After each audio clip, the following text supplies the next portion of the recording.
The rain hammered against the windows of my small cafe like an impatient customer. It was nearly closing time, and the day had dragged on with fewer patrons than usual thanks to the downpour.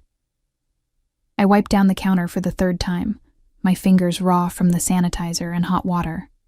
My cafe, Sweet Remedy, was my pride and joy, all 600 square feet of it, tucked away on a side street in Boston's North End. Not exactly prime real estate, but it was mine. Every cracked tile and chipped mug. "Looks like it's just you and me tonight," I said to the empty room, my voice echoing slightly against the exposed brick wall. The antique clock above the espresso machine ticked past 8:45 p.m. 15 minutes until official closing time. Though I doubted anyone would brave this storm for a cappuccino, I turned to organize the pastry case for tomorrow. What remained of today's offerings would go to the shelter down the street. When the bell above the door jingled, a gust of rain-soaked wind swirled in, carrying with it an elderly man who looked thoroughly drenched. Water dripped from his gray wool coat, forming a puddle at his feet. "I'm so sorry to come in so late," he said, his accent thick with old country Italian. "I got caught in this terrible rain. Don't worry about it," I replied, already reaching for a clean towel. "You're welcome to wait it out here. Can I get you something warm to drink?" He smiled gratefully, revealing deep creases around his eyes. "An espresso would be wonderful, if it's not too much trouble." As I prepared his drink, I noticed 2 large shopping bags at his feet, soaking wet and looking ready to tear at any moment. Designer bags from the high-end boutiques on Newbury Street, definitely out of place in my humble establishment. "Here you go," I said, sliding the espresso across the counter. "On the house." "Bad weather discount," he chuckled, a warm, grandfatherly sound. "You are very kind, Miss Sophia." "Sophia Carter," I answered, wiping my hands on my apron. "Ah, Sophia. A beautiful name." He nodded approvingly. "I am Vincenzo." Just Vincenzo, no last name offered. I didn't press. When he'd finished his espresso, the rain continued its assault outside. Vincenzo glanced at his watch with a frown. "I'm afraid I must go. My driver is waiting, and I have kept him too long already." He struggled slightly as he tried to gather his bags, his arthritic hands trembling with the effort. Without hesitation, I came around the counter. "Let me help you with those. I can walk you to your car," I offered, already taking the heavier of the bags. "Oh no, I couldn't possibly." "I insist," I said firmly. "Besides, it's almost closing time anyway." I flipped the sign to closed, grabbed my raincoat from the hook, and together we ventured into the downpour. I held an umbrella over us both as best I could, though the wind made it nearly useless. The bags were unexpectedly heavy, and I wondered what treasures this old man had purchased that required such strength to carry. A sleek black Mercedes idled at the curb about half a block away. As we approached, I noticed the darkly tinted windows and the imposing figure of a man standing beside the car, seemingly unbothered by the rain soaking through his suit. "That's my ride," Vincenzo said, a note of relief in his voice. The suited man rushed forward at the sight of us, his face a mask of concern. "Mr. Rossi, I was about to come looking for you." Mr. Rossi. So there was a last name after all. "Relax, Antonio. This kind young lady was good enough to help an old man with his burdens." Vincenzo patted my arm affectionately. "This is Sophia. She has a lovely little cafe just there." Antonio barely acknowledged me, instead taking the bags from my hands with surprising gentleness. "You should have called, sir. You shouldn't be carrying anything in this weather." "Sometimes fate puts the right people in our path at the right moment," Vincenzo replied cryptically, his eyes lingering on me. "Thank you, Sophia Carter. Your kindness will not be forgotten." There was something in the way he said it, like a promise rather than pleasantry, that sent a small shiver down my spine. Before I could respond, Antonio had ushered him into the back seat, closed the door firmly, and the Mercedes pulled away from the curb, leaving me alone in the rain. I stood there for a moment, water seeping into my shoes, watching the red taillights disappear around the corner. The next morning dawned clear and bright, as if the previous night's storm had been a figment of my imagination. I arrived at Sweet Remedy at 5:30 a.m. as usual, unlocking the door and flicking on the lights. The familiar scent of coffee beans and lingering sweetness from yesterday's pastries greeted me like an old friend. By 6:15, I had the first batch of muffins in the oven, and was preparing the coffee stations for the morning rush. If you could call a dozen or so regular customers a rush. Marco, my only employee, wouldn't arrive until 7, leaving me these peaceful moments to myself. At precisely 7:30, when Marco was arranging fresh pastries in the display case, and I was serving our first customers of the day, the bell above the door chimed. 4 men entered in perfect unison, like dancers in a well-rehearsed performance. My blood turned to ice water. They were dressed identically in immaculate black suits, white shirts, and thin black ties.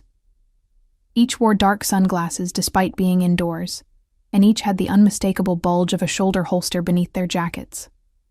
They moved with military precision, positioning themselves around the cafe, one by the door, one near the register, 2 others taking up positions near the windows. The few customers inside froze, coffee cups suspended halfway to their lips. Marco dropped a croissant, the delicate pastry shattering on the floor like my sense of security. "Can I help you, gentlemen?" I managed to ask, my voice embarrassingly thin.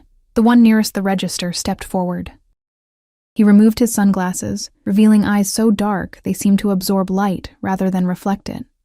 "Miss Carter," he said, not a question, but a confirmation. "We need you to come with us." My heart pounded so hard I was certain everyone could hear it. "I'm sorry, but I'm working. I can't just leave." "Your employee can handle things," he replied, glancing dismissively at Marco, who looked ready to faint. "Our employer insists." "Your employer?" I repeated stupidly. "Mr. Rossi would like to speak with you." He said it as if this explained everything, as if being summoned by a stranger was the most natural thing in the world. Mr. Rossi. The old man from last night. What could he possibly want with me? "I don't understand," I said, gripping the counter for support. "If Mr. Rossi wants to thank me for helping him, he can come here for a free coffee." A ghost of a smile flitted across the man's face. There and gone so quickly I might have imagined it. "That's not how this works, Miss Carter. Mr. Rossi doesn't come to you. You go to him." A woman in the corner stood abruptly, grabbed her purse, and hurried out the door, giving the guard stationed there a wide berth. Her departure seemed to break a spell, and 2 other customers followed suit, leaving their half-finished drinks behind. Only Mrs. Abernathy, my most loyal customer at 82 years old, remained. Her rheumy eyes narrowed suspiciously at the intruders. "Young man," she called out, her voice surprisingly strong, "you tell your boss that kidnapping is still a federal offense, fancy suits or not." The man didn't even look at her. His eyes remained fixed on me, waiting for my answer. "I'm not going anywhere with you," I said, summoning what courage I could. "Please leave my cafe now," he sighed, as if dealing with a stubborn child. "Miss Carter, perhaps I wasn't clear. This isn't a request." Actually, it sounded exactly like a request, and I'm declining, I shot back, my fear giving way to indignation. "Now please leave before I call the police." At this, all 4 men exchanged glances. The one who had been speaking reached into his jacket pocket. I flinched, expecting a weapon, and pulled out a business card. He placed it on the counter. "Mr. Rossi will be very disappointed," he said evenly. "When you change your mind, call this number." "I won't be changing my mind." Another almost smile. "We'll see. Mr. Rossi is a very persuasive man." With that, they filed out of the cafe as precisely as they had entered, leaving behind a vacuum of tension so profound my ears popped. Marco sagged against the pastry case. "Holy shit, Sophia. Who were those guys? What did you do?"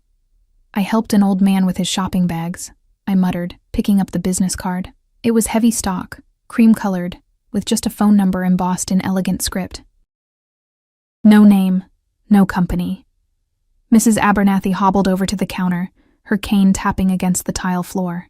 "Sophia, dear, you've got yourself mixed up with Vincenzo Rossi." The name clearly meant something to her. "You know him?" She nodded gravely. "Everyone in the North End who's been here long enough knows the Rossi family. They've controlled this part of Boston for generations." She leaned closer, lowering her voice. "They say his son, Alessandro, runs things now, but Vincenzo still holds the real power." My stomach dropped. "What exactly do they run?" She gave me a look that said I should know better than to ask. "Everything, dear. Protection, gambling, imports, the family business. The mafia. I had helped a mafia boss with his shopping bags. And now, for some unfathomable reason, he wanted to see me. The rest of the day passed in a blur of anxiety. Every time the bell above the door chimed, I jumped. By closing time, my nerves were frayed beyond repair, and I'd broken 3 mugs with my trembling hands. Marco had offered to stay late with me, but I sent him home. Whatever trouble I was in, I didn't want to drag him into it. I was wiping down tables when the bell chimed one last time. My head snapped up, expecting to see the 4 suited men returning. Instead, a single figure stood in the doorway. Tall and broad-shouldered, he wore a charcoal gray suit that looked like it cost more than 3 months of my rent. Dark hair, cut short and neat, framed a face that belonged on a Renaissance sculpture. All sharp angles and perfect proportions. But it was his eyes that held me captive. Amber, almost golden in the cafe's warm lighting, and utterly, terrifyingly cold. "Miss Carter," he said, his voice a low rumble that seemed to reverberate through my chest. "We need to talk." I knew, without being told, exactly who he was. The son. Alessandro Rossi. "We're closed," I replied, my voice barely above a whisper. He stepped inside anyway, closing the door behind him with a soft click that sounded like a prison gate locking. "I think you'll make an exception." He moved toward me with the fluid grace of a predator, each step measured and deliberate. Unlike his father's bodyguards, he wore no visible weapon, but he didn't need one. Everything about him radiated danger. "My father speaks very highly of you," he said, stopping at the counter that separated us. "Thank God for that barrier, flimsy as it was. He says you showed him kindness when others would have turned him away." I swallowed hard. It was nothing. Just common decency. Common? His mouth curved into something too sharp to be called a smile. "No, Miss Carter. Decency is anything but common in my experience." His gaze traveled around my cafe, taking in the mismatched furniture, the local artwork on the walls, the chalkboard menu with its carefully lettered specials. I felt exposed, as if he were examining not just my business, but the very essence of who I was. "Why am I here, Mr. Rossi?" he asked suddenly. The question caught me off guard. I don't know what you mean. In this neighborhood, with this cafe." His eyes returned to mine, pinning me in place. "The North End isn't what it used to be. Rents have skyrocketed. Small businesses are being pushed out every day. Yet here you are, holding on. I'm curious how." The implication was clear, and it ignited a spark of anger in my chest. "If you're suggesting I've done something illegal to keep my cafe afloat, you're wrong. I work 18-hour days. I live in a studio apartment the size of a closet. I haven't taken a day off in 3 years." My voice grew stronger with each word. "Every penny I make goes back into this place. So that's how I'm here, Mr. Rossi. Through hard work and sacrifice." For a long moment, he just looked at me, his expression unreadable. Then, to my surprise, he inclined his head slightly, as if in respect. "My father was right about you," he murmured, almost to himself. Then louder, "You refused my men this morning. It wasn't a question, but I answered anyway. I did. I don't respond well to intimidation." Another almost smile flickered across his face. "So I see. A quality I would typically admire, if it weren't so inconvenient." He reached into his jacket, and I tensed. But he merely withdrew an envelope, which he placed on the counter between us. "My father is hosting a dinner tomorrow night. He requests your presence as his guest of honor." I stared at the envelope as if it might bite. "And if I decline?" Alessandro's eyes hardened. "That would be unwise. My father is not accustomed to refusal." "Is that a threat, Mr. Rossi?" "No, Miss Carter. Merely an observation." He adjusted his cuffs, a gesture so casual it seemed out of place in our tense exchange. "A car will pick you up at 7. Wear something nice." With that, he turned and walked toward the door. Just before exiting, he paused, glancing back at me over his shoulder. "Oh, and Sophia, don't make me come looking for you. You wouldn't like what would happen if I had to do that." The door closed behind him, and I realized I'd been holding my breath. My legs gave way, and I sank onto the nearest chair, the envelope clutched in my trembling hand. What had I gotten myself into by simply helping an old man with his bags? I tore open the envelope. Inside was an elegantly embossed invitation to a dinner at an address in Beacon Hill, one of the most exclusive neighborhoods in Boston. And beneath it, a handwritten note in shaky script to the kind angel who came to an old man's aid. Your presence would honor me greatly. Vincenzo. I barely slept that night, tossing and turning in my tiny apartment above the cafe. Every time I closed my eyes, I saw Alessandro Rossi's cold amber gaze, felt the subtle menace in his parting words. Don't make me come looking for you. By morning, I had convinced myself to go to the dinner, not out of fear, though there was plenty of that, but out of a desperate need to understand why a mafia family had suddenly taken an interest in me. Knowledge was power, and right now, I had none. The day crawled by in agonizing slow motion. I told Marco I had a family dinner that evening, earning a skeptical look but no questions. After closing the cafe early at 5 p.m., I stood before my pathetic excuse for a closet, staring at clothes that were wholly inadequate for whatever awaited me. The nicest thing I owned was a simple black dress I'd worn to a college friend's wedding 2 years ago. It would have to do. I paired it with my only heels, and a delicate silver necklace that had belonged to my mother.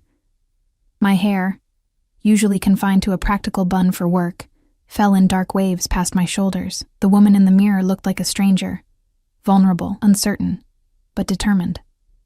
At precisely 7 p.m., a sleek black car pulled up outside my building.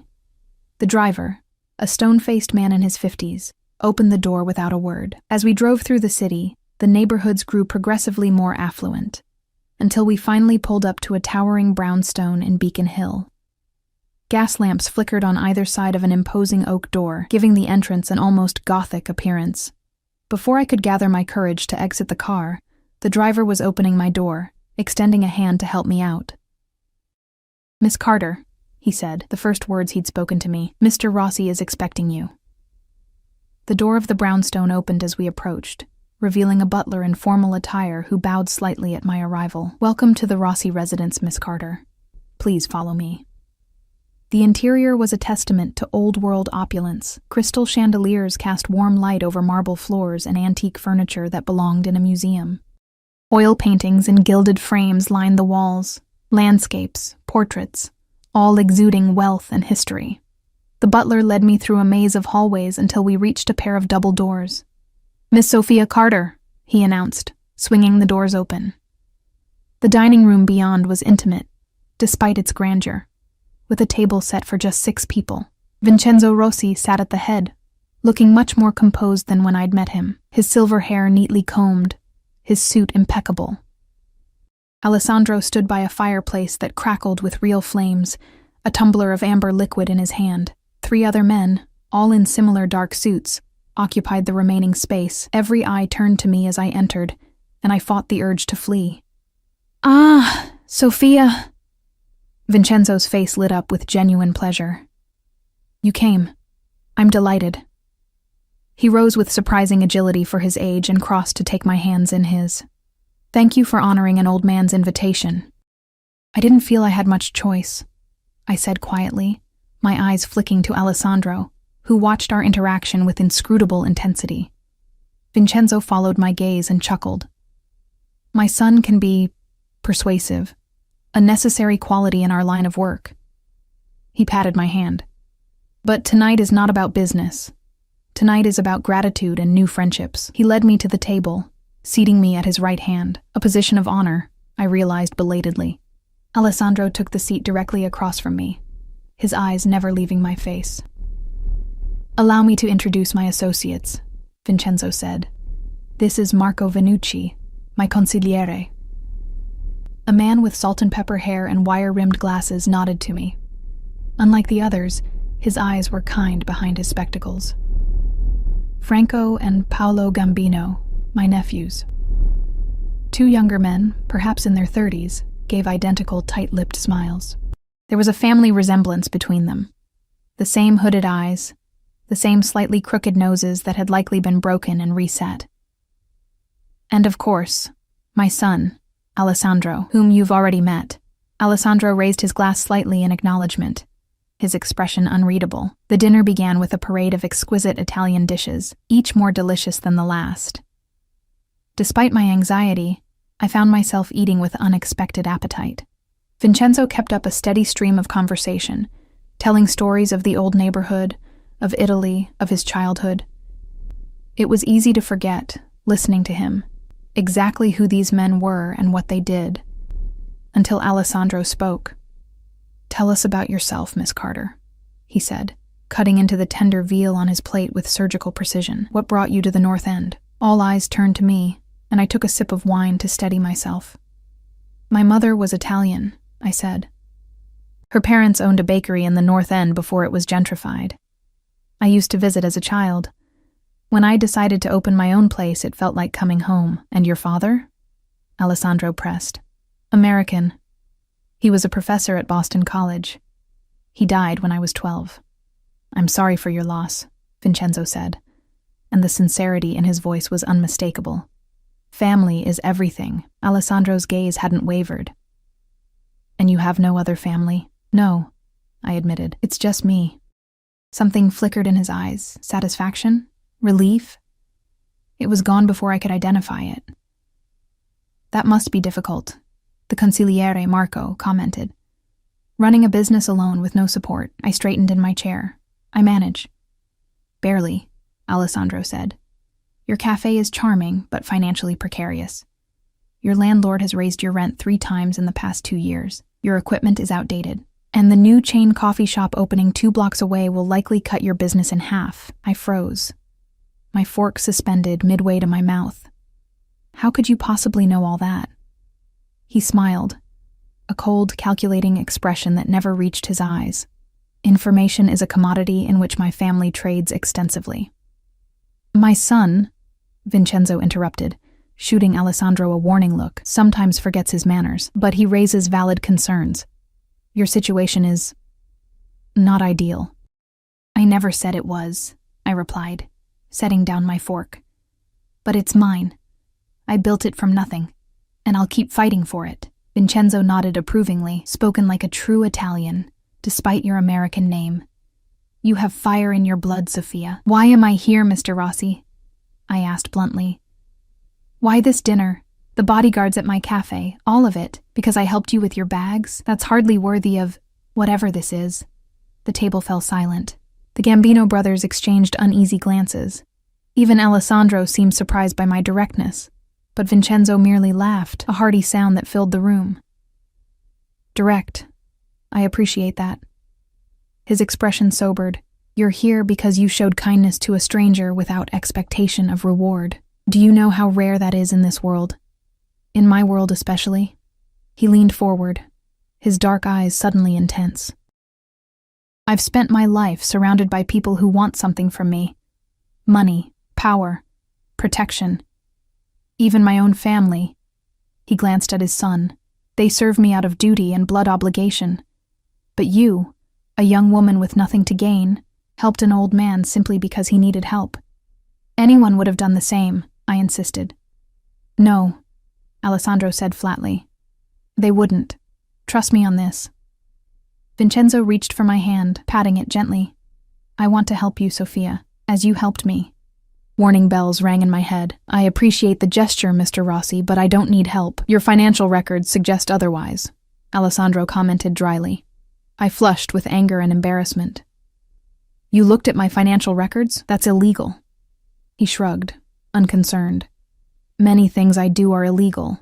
It's a matter of perspective. What my son is trying to say," Vincenzo cut in smoothly, "is that we have the resources to ensure your cafe thrives. The landlord could be persuaded to lower your rent. The chain coffee shop might decide this neighborhood isn't profitable after all. Equipment can be upgraded." I stared at him in disbelief. "Are you offering me protection, like some kind of business arrangement?" Alessandro supplied. "Nothing more, nothing less." "And what would you expect in return?" I asked, my voice barely above a whisper. Vincenzo spread his hands. "Nothing. Consider it a gift." I didn't believe him for a second. No one, especially not a man like Vincenzo Rossi, gave something for nothing. "I can't accept," I said firmly. Thank you for the dinner, but I should go. I made to stand, but Alessandro's voice stopped me. My father is dying, Miss Carter. The words landed like a physical blow. I sank back into my chair, looking at Vincenzo with new eyes. Now that Alessandro had said it, I could see the signs, the slight yellowish tinge to Vincenzo's skin, the way his suit hung too loosely on his frame, the tiredness behind his smile. Pancreatic cancer, Vincenzo confirmed calmly. 4 months. Maybe less, the doctors say. He waved a hand dismissively. I've lived a long life. I'm not afraid of what comes next. I'm sorry, I said, the words wholly inadequate. But I still don't understand what this has to do with me. Vincenzo exchanged a look with Alessandro that contained volumes of unspoken communication. Then he turned back to me. In my final months, I find myself reflecting on my legacy. I've built an empire, yes, but at what cost? What mark will I truly leave on this world? He gestured around the table. These men will protect the family's interests. Alessandro will lead with strength and intelligence. But who will remember the man, not the myth? Who will speak of kindness when they tell stories of Vincenzo Rossi? I felt a creeping unease, a sense that I was being drawn into something much larger and more complex than a simple dinner. Mr. Rossi, let me help your cafe, he interrupted gently. Let me do this one good thing, freely given. Let me leave behind this small piece of redemption. The word hung in the air between us, heavy with implication. I looked at Alessandro, whose expression had softened almost imperceptibly as he watched his father. You don't even know me, I said to Vincenzo. I know enough, he replied. I've lived long enough to recognize a good soul when I see one. The room fell silent again, all eyes on me as I grappled with the impossible decision before me. Accept help from a mafia don, becoming entangled with his family and their world, or refuse and potentially watch my cafe, my dream, wither and die. Before I could answer, Vincenzo winced suddenly, pressing a hand to his side. Alessandro was on his feet instantly, at his father's side. That's enough for tonight, he said firmly, helping Vincenzo to stand. You need your rest. Vincenzo waved him off, though he allowed his son to support him. Think about my offer, Sophia. That's all I ask.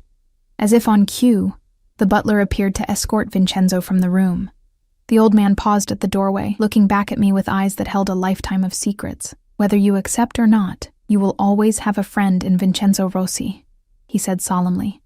And then he was gone, leaving me alone with Alessandro and the others in a silence thick with unasked questions and unspoken fears. After Vincenzo's departure, the atmosphere in the dining room shifted. The Gambino brothers muttered excuses and followed their uncle out, while Marco the consigliere lingered only long enough to give Alessandro a meaningful look before he too left. Within moments, I found myself alone with Alessandro Rossi, the most dangerous man I'd ever met. He moved to the sideboard, pouring 2 glasses of dark liquor. Grappa, he said, offering one to me. My father imports it from a small distillery in Bassano. You won't find it anywhere else in Boston. I accepted the glass but didn't drink. Does he really have cancer? Alessandro's jaw tightened. Yes. And there's nothing that can be done with all your family's resources? I chose the word carefully. A bitter smile twisted his lips. Money can buy many things, Miss Carter. Time, unfortunately, isn't one of them. He took a long drink. We've consulted specialists across the world. The cancer was discovered too late. It's aggressive. For the first time since I'd met him, Alessandro Rossi looked vulnerable. The revelation was startling, like seeing a crack in marble. I'm sorry, I said, meaning it. Whatever Vincenzo was, whatever crimes he'd committed, he was still a father. And Alessandro, for all his cold calculation, was still a son, facing the imminent loss of his parent. He likes you, Alessandro said abruptly. I haven't seen him take to someone so quickly in years. I only helped him with his bags. It wasn't what you did. It was how you did it. He studied me over the rim of his glass. Without fear, without expectation, people in our world don't experience much genuine kindness. Your world, I corrected. Not mine. And yet, here you are. His eyes caught mine, holding them. In my dining room, drinking my grappa. I set the untouched glass down with a decisive click. A situation I intend to remedy immediately. I'd like to go home now, Mr. Rossi. Instead of answering, he crossed to the windows that overlook the garden, his back to me. Do you know what will happen to your cafe without our intervention? I'll manage, I repeated stubbornly. No, he said simply. You won't. Your landlord isn't just raising the rent randomly. The entire block is being prepared for redevelopment, luxury condominiums, boutique retailers. Your lease won't be renewed when it expires in 3 months. The news hit me like a physical blow. That's not possible. My landlord promised. Your landlord lied. Alessandro turned to face me. The papers were signed last week. I've seen them. My mind raced. 3 months. All my work, my savings, my dreams, gone in 3 months. Even if that's true, I said, fighting to keep my voice steady. I don't see how getting involved with your family could possibly be the solution. What would people think if they knew I was associated with you? They would think you were under our protection. He spoke the word like a caress. And they would treat you accordingly. As what? Your charity case? Your pet project? I spat the words. His eyes darkened. As someone under the care of the Rossi family, it would open doors for you, not close them. At what cost? I challenged.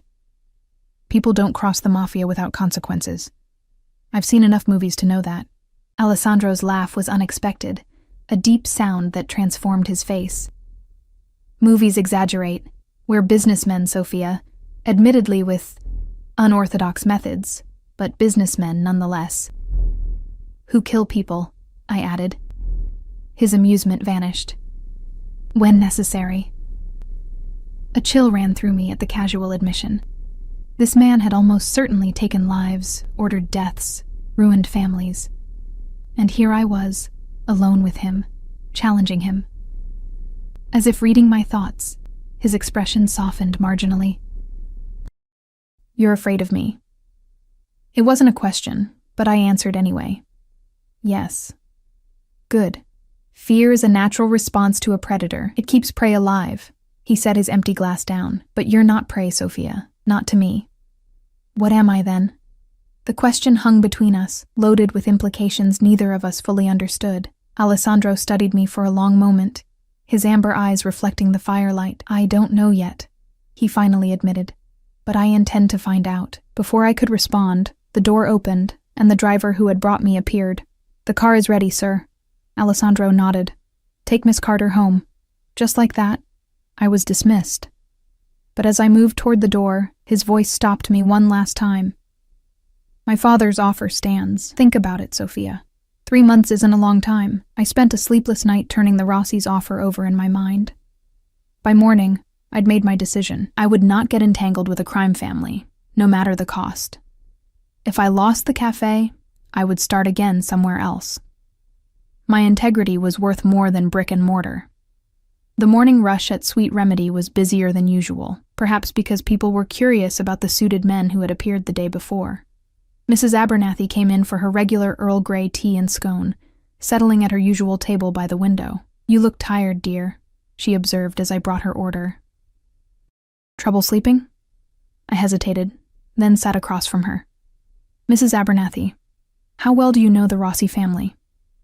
Her eyes widened slightly.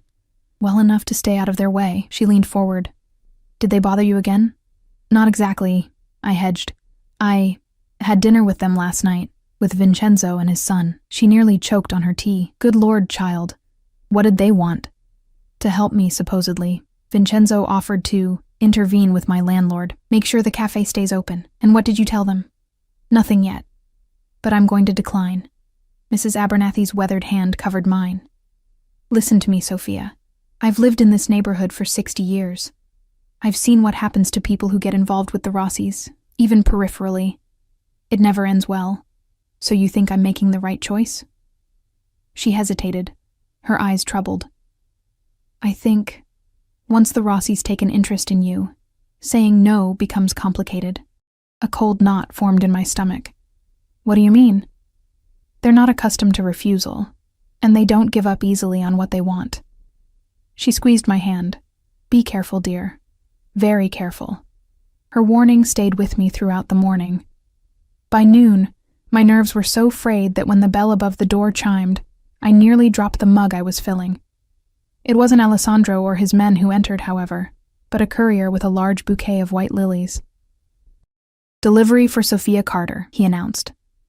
The flowers were exquisite, their perfume filling the small cafe.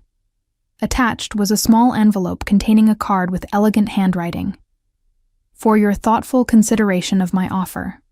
Vincenzo Rossi." "Secret admirer?" Marco teased, eyeing the extravagant arrangement. "Something like that," I murmured, tucking the card into my pocket. An hour later, another courier arrived with a thick manila envelope. Inside was a detailed financial analysis of Sweet Remedy, projections for the next year with and without the proposed improvements, and architectural renderings of what my cafe could look like with renovations. The level of detail was staggering and deeply unsettling. They must have been planning this for days, not hours. By closing time, I was emotionally exhausted and no closer to peace with my decision. I sent Marco home early and was just locking up when a black Mercedes pulled to the curb outside. My heart stuttered as Alessandro Rossi emerged, as immaculate as ever in a charcoal suit. He entered without waiting for an invitation, his presence immediately dominating the small space. "Did you receive my father's gifts?" he asked without preamble. "The flowers, yes. And the proposal." I crossed my arms defensively. "It's very thorough. We don't do things by half measures." He moved through the cafe with the same predatory grace I'd observed before, examining everything with critical eyes. "This place has potential. It's not for sale," I said sharply. "Everything's for sale, Sophia. It's just a matter of finding the right price." He ran a finger along the counter, checking for dust. "For some, it's money. For others, security. For a few, passion." The way he said the word sent an unwelcome shiver down my spine. "What does your father want from me, really?" I asked. "And don't tell me it's nothing. No one does something for nothing, especially not men like you." Alessandro turned to face me, his expression unreadable. "My father is a complicated man. He's lived a life of moral compromise. Now, facing his mortality, he seeks a different legacy, and I'm supposed to be part of that legacy? I don't even know him. But he sees something in you." Alessandro took a step closer. "Something worth preserving." The intensity of his gaze made me retreat until my back hit the counter. "And what about you? What do you see in me?" The question surprised us both. I hadn't meant to ask it, certainly not so directly, but now it hung between us, charged with unexpected tension. Alessandro moved closer still, until barely a foot separated us. "I see a woman too stubborn for her own good," he said softly. "Beautiful, yes. Brave, certainly. But ultimately naive about the world and how it works." "I'm not naive," I protested. "I just have principles. Principles are a luxury, Sophia." His voice was almost gentle, one that few can truly afford. "Is that why you have none?" The words slipped out before I could stop them. Instead of anger, his response was a slow, appreciative smile. "There it is again. That fire." He raised a hand, and for one heart-stopping moment I thought he might touch my face. But he merely reached past me to pick up the business card he'd left yesterday, still lying on the counter. "Have you made your decision?" he asked. I took a deep breath. "Yes. I'm grateful for your father's offer, but I must decline. I'll find another way to save my cafe." Alessandro studied me for a long moment, then nodded once. "As you wish." The easy acceptance caught me off guard. "That's it? No threats? No warnings about making a mistake? Would they change your mind?" "No." "Then why waste my breath?" He tucked the card into my apron pocket. "Keep this, in case you reconsider." He turned to leave, and against my better judgment, I called after him. "What happens now?" Alessandro paused at the door. "Now? You continue your life, and we continue ours. Just like that? Your father accepts my refusal?" "My father respects courage, even when it inconveniences him." His eyes held mine. 3 months, Sophia. When your lease expires and you have nowhere to go, Call the number." With that, he was gone, leaving behind only the lingering scent of expensive cologne and a heavy sense of foreboding. What Alessandro didn't know was that I had already decided to fight. If my landlord was planning to redevelop, I would find out exactly what permits had been filed, what zoning changes approved. Boston had laws protecting small businesses. I had rights. And I had no intention of calling that number, no matter what happened. Or so I told myself as I turned off the lights and headed upstairs to my apartment, trying to ignore the nagging voice that whispered I had just made the biggest mistake of my life. 1 week passed, then 2. I threw myself into researching tenant rights, attending community board meetings, even consulting with a pro bono lawyer about my options. The news wasn't good. The development plans had been in motion for over a year, carefully navigated through city bureaucracy with expensive lawyers and strategic donations to key officials' campaigns. My lease wouldn't be renewed, that much was certain. I explored relocating, but the numbers didn't add up. Commercial rents throughout Boston had skyrocketed, and the cost of moving my equipment and establishing a new customer base would deplete what little savings I had. Each night, I fell into bed exhausted, my dreams haunted by visions of my cafe's closing day. Through it all, there was no sign of Alessandro or his father. No more flowers, no more suited men, no sleek black cars idling outside. It was as if our strange interlude had never happened, except for the business card I couldn't bring myself to throw away, tucked into my wallet behind my driver's license. Mrs. Abernathy continued her daily visits, her concerned gaze following me as I moved with increasing desperation through my familiar routines. "You look terrible, dear," she observed one rainy Wednesday afternoon, when the cafe sat empty save for her. "Thanks," I said dryly, dropping into the chair across from her. "That's exactly what every woman wants to hear." "You know what I mean." She stirred her tea with deliberate precision. "Have you heard anything more from them?" "Not a word." She nodded slowly. "Interesting." "What's interesting about it? They made an offer. I declined. End of story. The Rossis don't typically accept rejection so easily." She sipped her tea. "Especially Alessandro." Something in her tone caught my attention. "You sound like you know him personally." A shadow crossed her face. "This neighborhood has a long memory, Sophia. The Rossis have been here for generations. I remember Alessandro as a boy, quiet, watchful, always at his father's side. Even then, there was something intense about him." "He's certainly intense now," I muttered. Mrs. Abernathy's gaze sharpened. "Be careful, dear. Men like Alessandro Rossi don't pursue things casually. If he's let you alone for now, it's because he's waiting." "Waiting for what?" "For you to come to him." She set down her cup with a decisive click. "And from the looks of you, he won't have to wait much longer." Her words stung, because they contained a kernel of truth. With each passing day, with each dead end in my search for solutions, the Rossi's offer loomed larger in my mind. What harm would there really be in accepting their help? It wasn't as if they were asking me to participate in anything illegal, just to accept their protection, their patronage, their ownership. A voice in my head whispered. The bell above the door jingled, interrupting my thoughts. A young man in an expensive suit entered, his eyes scanning the cafe until they found me. "Miss Carter?" he asked, approaching with a leather portfolio tucked under his arm. "Yes?" I answered warily. "Jonathan Pierce, from Beacon Development Group." He extended a hand, which I didn't take. His smile faltered slightly, but he pressed on. "I was hoping we might have a moment to discuss your cafe. Beacon Development Group, the company buying the building." Mrs. Abernathy gathered her things with surprising speed. "I should be going. Call me later, Sophia."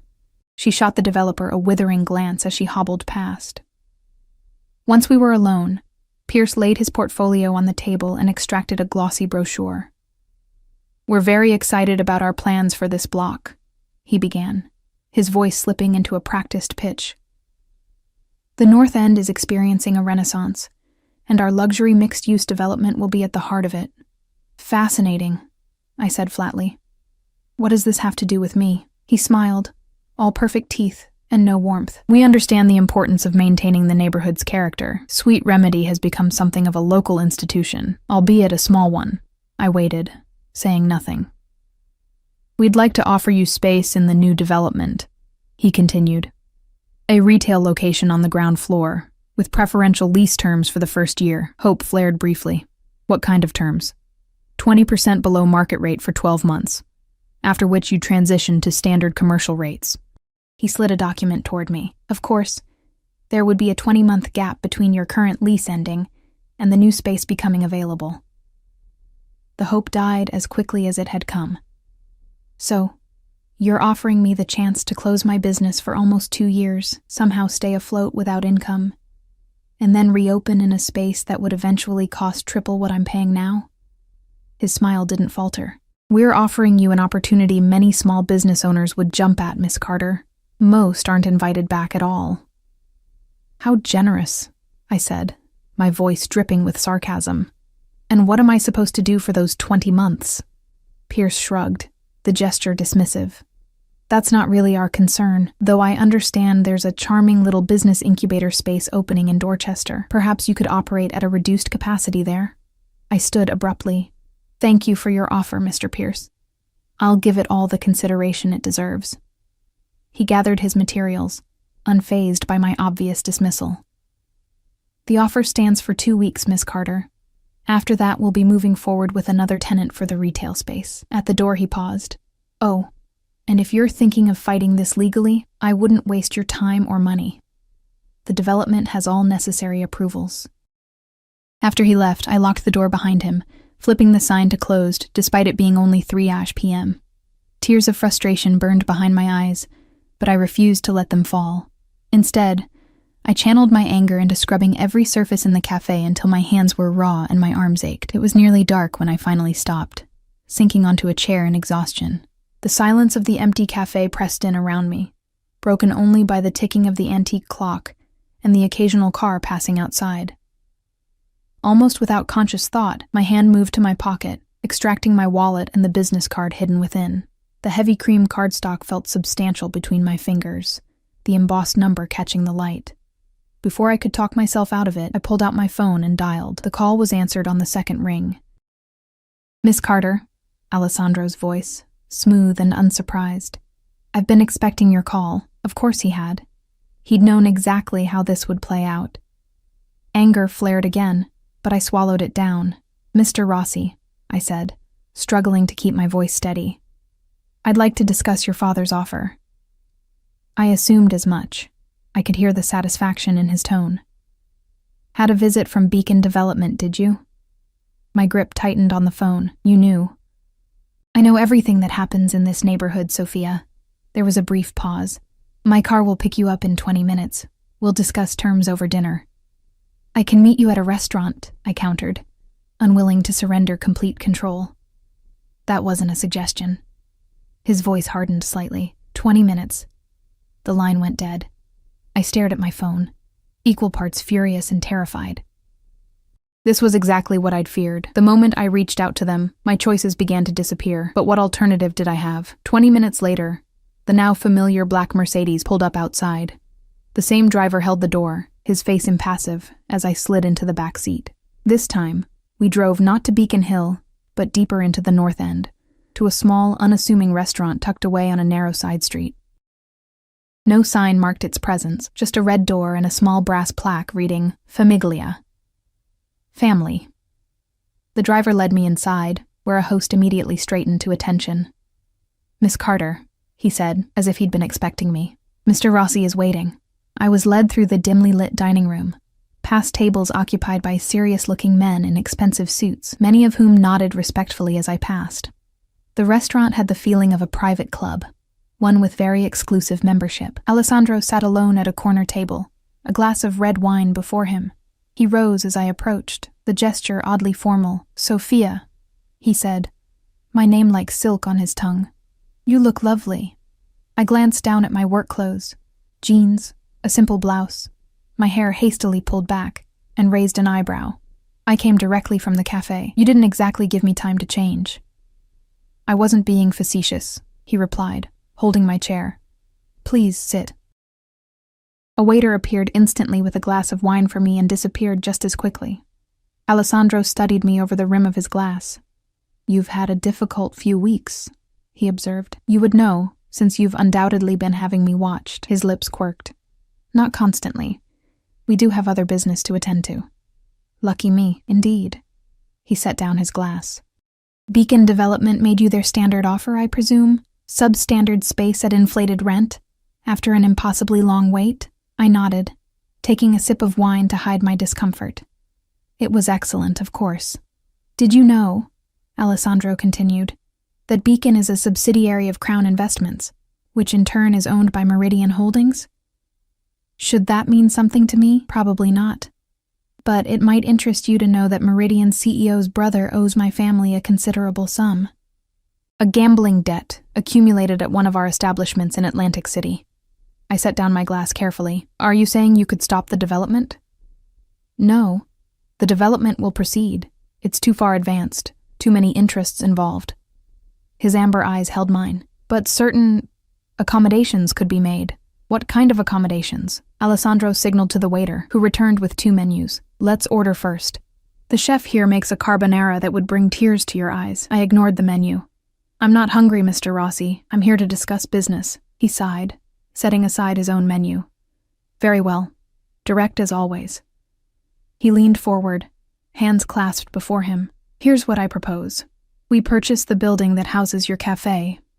I blinked in surprise. The entire building? It's a sound investment.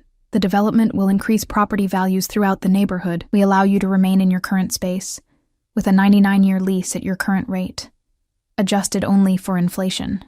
It sounded too good to be true, which meant it almost certainly was. And what would you want in return? 2 things. Alessandro held up a finger. First, 20% of your cafe's profits. I started to protest, but he raised a hand to stop me. Not now. When it becomes profitable. After we help you upgrade your equipment, expand your menu, and establish a proper online presence. Until then, we're simply investors, patient ones. It was still steep, but not unreasonable from a pure business perspective.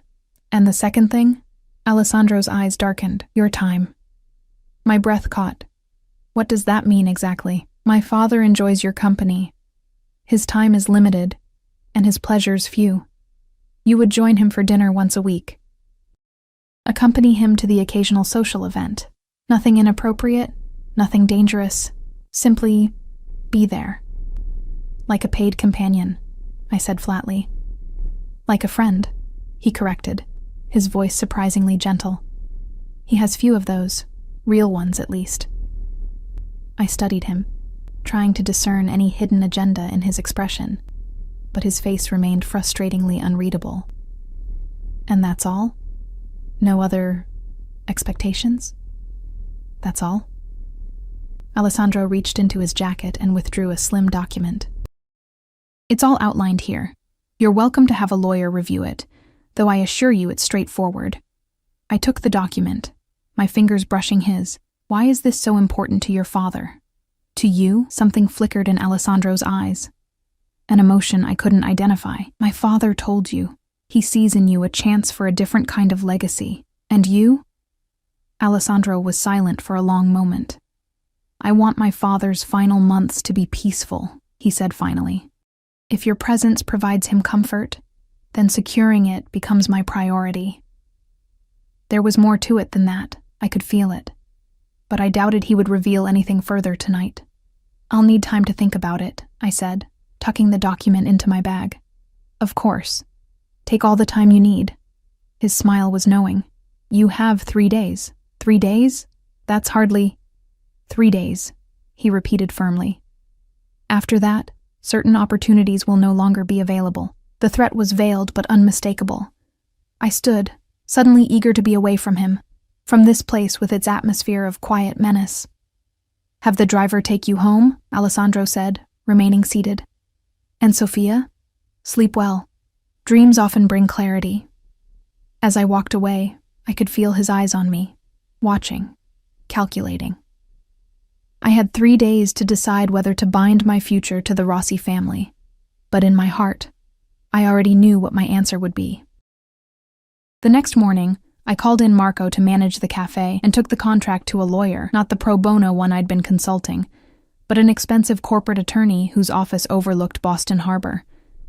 I had to dip into my emergency fund to cover the consultation fee, but if I was considering a deal with the Rossi family, I needed real legal advice. The attorney, a sharp-eyed woman in her 50s named Eleanor Walsh, read through the document twice before setting it down and removing her glasses.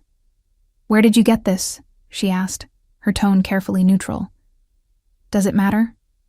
"It might." She tapped the contract with a manicured fingernail. "This is not standard language. It's exceptionally favorable to you in many respects. The rental terms alone are practically unheard of in commercial real estate." "Is it legitimate?" "Legally binding?" "Absolutely. Assuming, of course, that the other party honors their commitments." She gave me a searching look. "Miss Carter, I don't know who you're dealing with, but contracts this one-sided usually come with invisible clauses." I shifted uncomfortably. "Meaning?" "Meaning obligations not spelled out on paper, expectations that exist outside the legal framework." She leaned forward.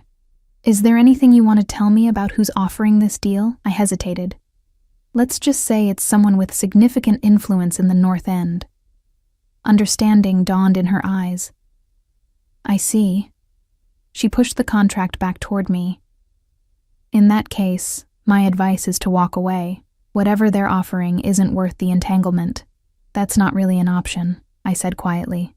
She studied me for a moment, then sighed. "Then negotiate."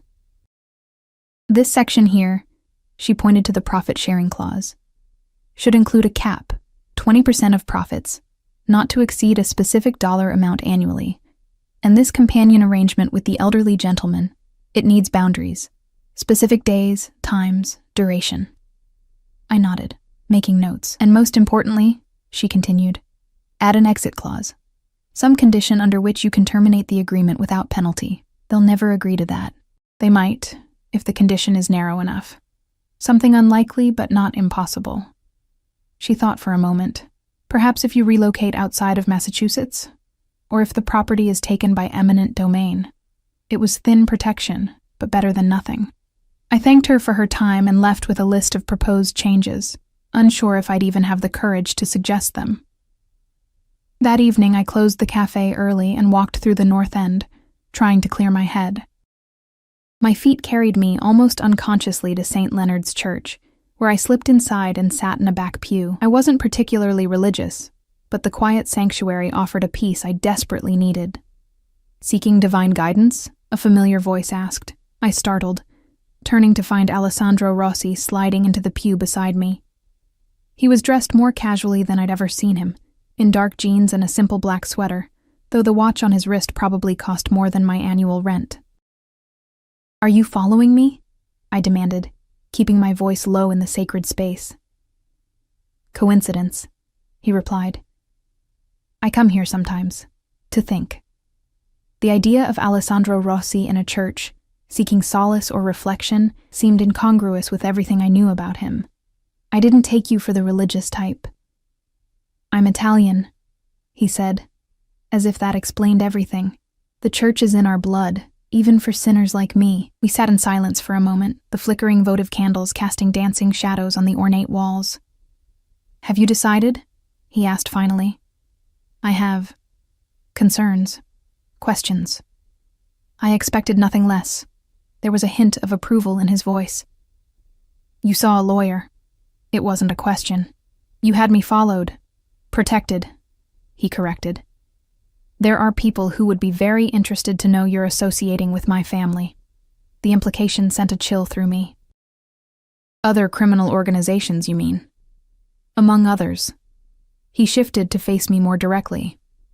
"What did your lawyer advise?" "To walk away." A ghost of a smile touched his lips. "Sensible advice. She also suggested some changes to the contract, if I don't walk away, which you won't." Again, not a question. I met his gaze squarely. "I want a cap on the profit sharing. 20%, not to exceed $50,000 annually." To my surprise, he nodded. "Reasonable." Emboldened, I continued. "I also want the companion arrangement clearly defined. 1 dinner per week, no more than 3 hours. Social events limited to 2 per month, with at least 3 days' notice." Alessandro's eyes narrowed slightly. My father's health is unpredictable. There may be times when he wishes to see you outside the schedule. Then he can call and ask, like a normal person. I'll accommodate him when I can, but I need boundaries. He studied me for a long moment, then inclined his head slightly. Agreed. Anything else? An exit clause, I said, bracing for resistance. If I move out of state, or if the property is taken by eminent domain, the agreement terminates without penalty. Alessandro was silent, his expression unreadable in the dim light. Those are my conditions, I said, trying to sound more confident than I felt. Take them or leave them. I accept your first two conditions, he said finally. The exit clause is problematic. It's non-negotiable. His eyes hardened. Everything is negotiable, Sophia. The question is what you're willing to trade. What do you want? I asked warily. A modification. The agreement terminates if you leave the state. Yes, but only after my father's passing. While he lives, you remain bound by our arrangement, regardless of your location. It made sense, in a twisted way. This was about Vincenzo, after all. Once he was gone, Alessandro would have no reason to maintain the charade of friendship with me.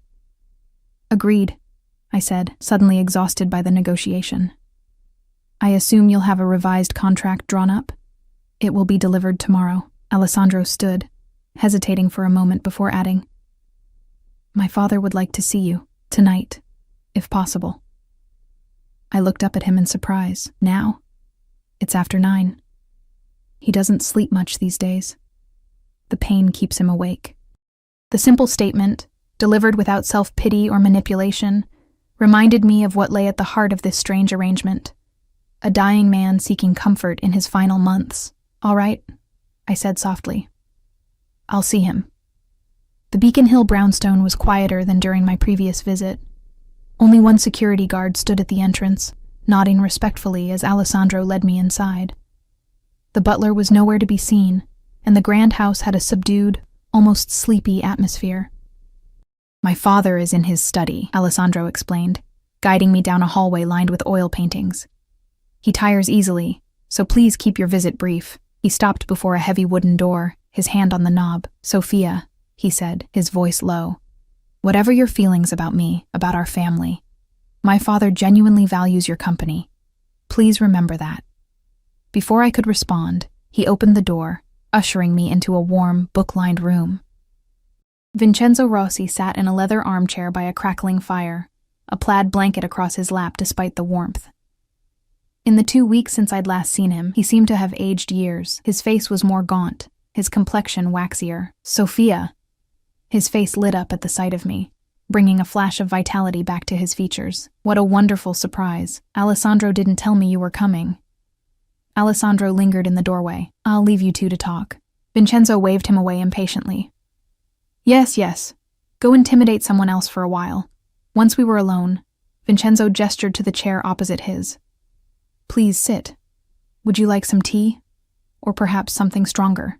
Nothing, thank you, I said, taking the offered seat.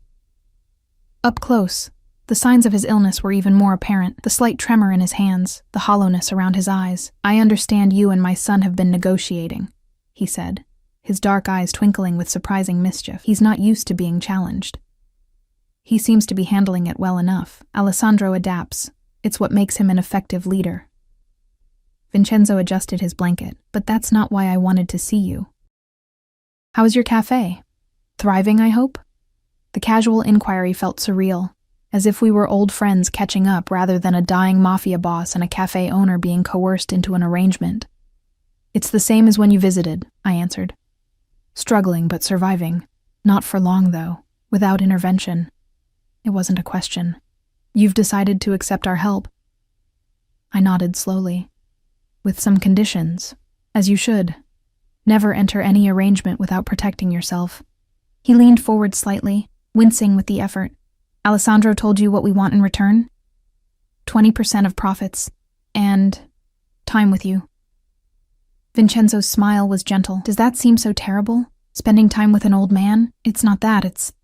I hesitated, unsure how to express my reservations without causing offense. The family business, he supplied. You worry about being tainted by association. Yes. He nodded thoughtfully.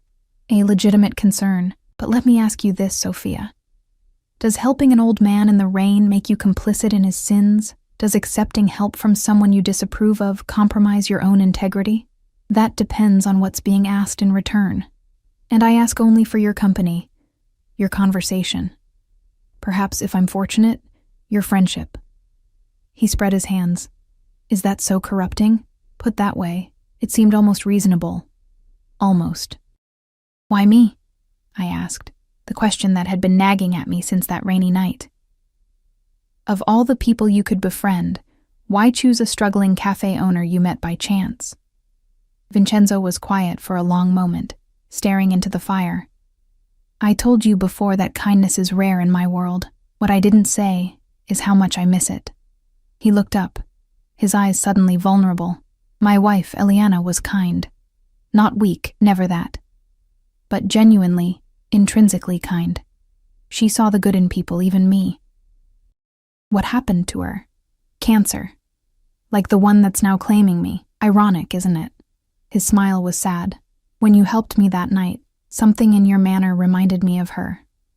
The way you didn't hesitate, didn't calculate the advantage or risk. You simply helped because it was right. His revelation hit me harder than I expected.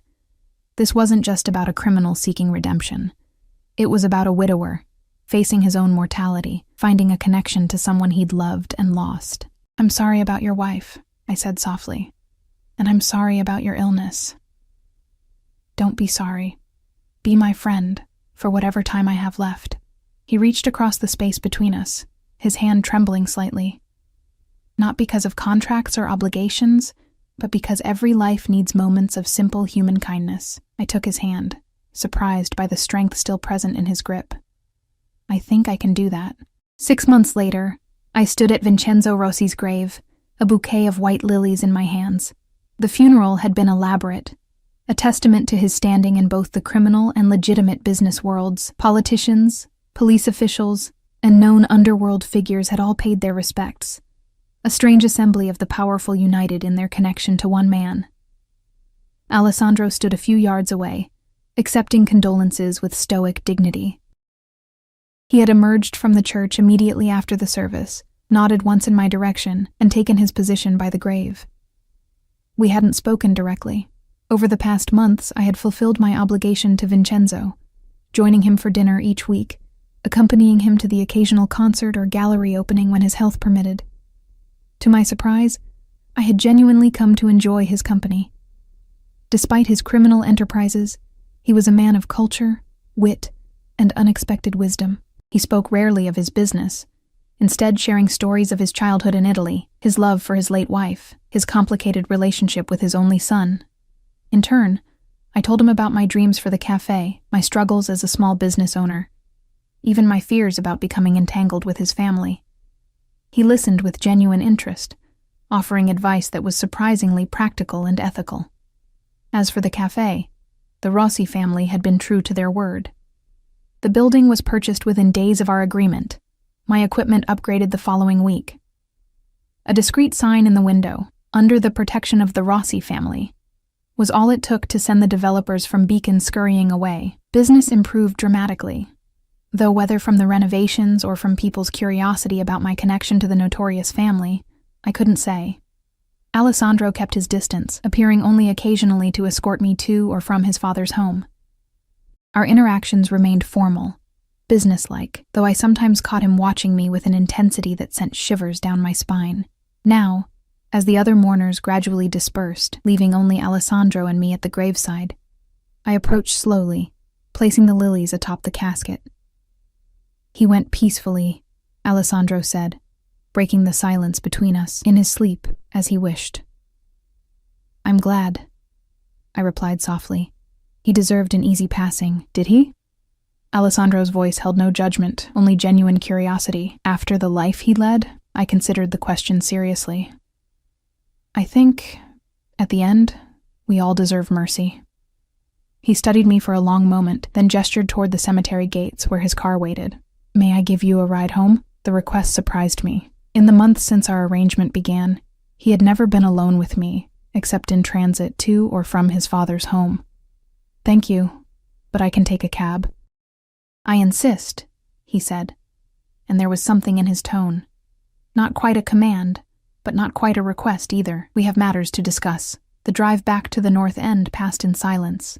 Alessandro stared out the window, his profile sharp against the fading light. Only when we pulled up outside my cafe did he finally turn to me. "Our contract is now void," he said abruptly. "With my father's passing, your obligation ends." A strange mix of relief and something like disappointment washed over me. "I understand. The property remains yours to use, under the terms we agreed upon. The protection of the Rossi family continues." He hesitated, then added, "But you are free to leave Boston should you wish." "I don't," I said honestly. "This is my home. My business is here." Alessandro nodded, as if confirming something to himself. "In that case, I have a proposition for you. Another contract?" I couldn't keep the wariness from my voice. "No, something different." For the first time since I'd known him, Alessandro Rossi looked uncertain. "My father valued your company, your perspective. I find that I do as well." I stared at him, not comprehending. "What are you saying?" "I'm saying that I would like to continue our association. Not as a business arrangement, but as..." He searched for the right word. "Friends." "Friends?" I repeated, the word sounding strange in the context of our relationship. "To start," he said, his amber eyes intent on mine. "Perhaps in time something more, if you were amenable." The suggestion left me speechless. Alessandro Rossi, the feared mafia boss, was asking me, what? To date him? The idea was absurd, dangerous, completely out of the question. And yet, there had been moments over the past months, a glance held too long, a brush of hands when helping me from a car, a rare smile that transformed his severe features, that had made me wonder what might exist beneath the cold, calculated exterior he presented to the world. "Alessandro," I began carefully, "your world and mine are very different." "They've overlapped for 6 months without disaster," he pointed out. "And you've changed me, Sophia, just as you changed my father." "I haven't changed anything. You've reminded me that there are people who act from genuine goodness. People who see value in things beyond power and control." His voice softened. My father saw it immediately. It took me longer. I shook my head, confused by the turn our conversation had taken. "What exactly are you proposing?" "Dinner," he said simply. "Tomorrow night. Not as part of any obligation or agreement. Just dinner, between two people getting to know each other better. And if I say no, then I will respect your decision." He held my gaze steadily. "I told you once that everything is negotiable. I meant it. But this isn't a negotiation, Sophia. It's an invitation. I should have refused. Everything I knew about Alessandro Rossi, about his family, about the world he inhabited, told me to walk away now that I had the chance. But there was something in his eyes, a vulnerability I'd never seen before, a hope that seemed at odds with the calculating man I thought I knew. "One dinner," I said finally. "No promises beyond that." The smile that spread across his face was genuine, transforming his features in a way that made my heart skip a beat. "One dinner," he agreed. "For now." As he walked me to my door, his hand came to rest lightly at the small of my back, a gesture of both protection and possession. And despite everything, despite all the reasons to be afraid, to run, to hide, I found myself leaning into his touch. Just slightly. I had entered the Rossi family's orbit by chance, a simple act of kindness on a rainy night. I had stayed out of necessity to save my business, my dream. But as Alessandro's hand lingered on my back, as his eyes held mine with a promise of something I couldn't yet name, I realized that what happened next would be entirely my choice. And for the first time since that fateful night, I wasn't afraid of the consequences. "Tomorrow, then," I said, unlocking my door. "Tomorrow," Alessandro confirmed, a new warmth in his voice that sent a shiver down my spine, not of fear, but of anticipation. As he walked back to his car, I watched him go, wondering what I was getting myself into. The sensible part of me knew this could only end badly. The Rossi family, their world, their business. None of it was compatible with the life I had planned for myself. But plans change. People change. And sometimes, the most dangerous choice is the one that leads to something unexpectedly beautiful. I closed the door behind me, already thinking about what I would wear tomorrow night. Whatever happened next, it would be on my terms. I had helped an old man carry his bags on a rainy night, and it had changed the course of my life. Now I was choosing to dine with his son, not out of obligation or fear, but curiosity and perhaps the beginning of something more. The thought should have terrified me. Instead, I found myself smiling as I climbed the stairs to my apartment, wondering what new beginnings might await.